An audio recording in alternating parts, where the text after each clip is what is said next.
Has he been prepared? Beria asked Watch Captain Volkov, who stood at attention by the door. As you ordered, First Comrade. No food for 36 hours, no sleep for 48. His wife and daughters are in the family wing. The daughters? How old? 7 and 9, yes? Yes, First Comrade. Beria nodded. This, at least, was perfect. Old enough to understand, young enough to cry without guile. He handed his coat to Volkov, but kept the folder. Temperature? 14 degrees, First Comrade. Also perfect. Cold enough to be miserable in the thin prisoner's smock, but not cold enough to provide the mercy of numbness.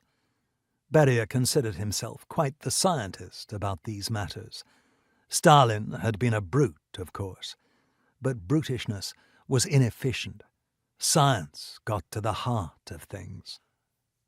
When he entered the interrogation room, Admiral Grigory Zhuravlev was trying to cling to some thin semblance of military bearing and dignity.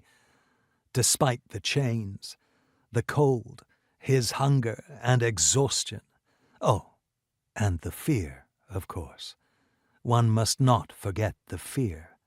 That was the most important thing, and Beria wondered if this proud admiral knew that yet.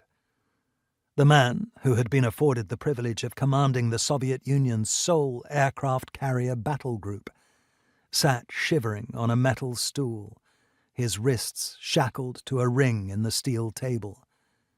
His face, once round with the privileges of rank, had hollowed out in the week since his rescue from the North Atlantic. His eyes, though, still held a spark of defiance. This would not do. His guards took up station behind him, as Beria settled into the comfortable armchair across from the admiral, taking his time arranging the folder on the small table between them. He produced his silver cigarette case, a gift from Franklin Roosevelt himself back in the Tehran days, and lit a French cigarette, blowing smoke thoughtfully toward the ceiling, where it swirled in the fluorescent glare. Admiral Zhuravlev, he began, his voice conversational, hero of the Soviet Union, victor of the Battle of Sakhalin, commander of my newest, most advanced carrier battle group. He paused, tapping ash into a crystal ashtray that caught the harsh light like frozen tears. He was quietly hoping Zhuravlev might say something stupid about that battle group being the People's Fleet, not Lavrenti Beria's. Still, despite his ravaged appearance, not all of the man's wits had abandoned him.